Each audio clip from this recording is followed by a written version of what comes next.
Hello সবাই কেমন আছো? আমিও খুব ভালো আছি। এই কনকনে শীতের মধ্যে তোমাদের সাথে একটা মেকআপ টিউটোরিয়াল শেয়ার করব। চলো ভিডিওটা লাস্ট পর্যন্ত দেখো। এই শীতের মধ্যে সবার স্কিন কম বেশ ড্রাই হয়ে যায়, তাই স্কিন প্রেপটা ভালো মতন করলে পরে ফ্ললেস এবং একটি স্মুথ বেস আমরা পেতে পারি। তাই সবার প্রথমে ক্লিন করে মুখটা টোনার ইউজ করে নেব, তারপর ময়শ্চারাইজার, তারপর আমি এখানে প্রাইমার ইউজ করে নিয়েছি। তারপর কালার কারেকশন করে নিয়ে ফাউন্ডেশন ভালো মতন করে ব্লেন্ড করে নিয়ে এখানে আমি ফাউন্ডেশনটাকে অল্প পরিমাণে নিয়েছি। আর এখানে আমি কনসিলারটাকে স্কিপ করেছি। কন্ট্রোলটাকে ভালো মতন ব্লেন্ড করার পর এখানে পাউডার পাফ করে নেব আমি। পাউডার পাফ করার পর এখানে আমি ব্রনজিং ইউজ করে নিচ্ছি। তারপর এখানে আমি ব্লাশ ইউজ করে নেব। ব্লাশ ইউজ করার পর এখানে আমি পুরো বেসটাকে আমার সেটিং স্প্রে দিয়ে সেট করে নেব। তারপর এখানে আমি একটি হাইলাইটার ইউজ করে নিচ্ছি। হাইলাইটার ইউজ করার পর চলে আসবো আমরা আই মেকআপে। আইব্রো কম করে নিয়ে এখানে আমি আই বেস ক্রিয়েট করে নিচ্ছি।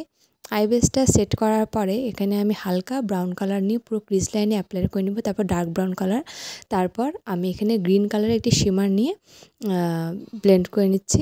গ্রিন কালার শিমার ভালো মতন অ্যাপ্লাই করে নেব। তারপর আউটার কর্নারে আমি একটু ডার্ক ব্রাউন ব্লেন্ড করে নেব। তারপর লোয়ার ল্যাশ লাইন করার পর আমি ব্রাউ বোনগুলো হাইলাইট করে মাস্কারা কাজে লাগিয়ে নিয়ে এখন একটি নিউড কালার লিপস্টিক লাগিয়ে নেব। জানিও কেমন হয়েছে ফুল লুকটা, আর ভালো লাগলে পর অবশ্যই একটা লাইক করে দিও। দেখা হবে নেক্সট ভিডিওতে। এখন টাটা।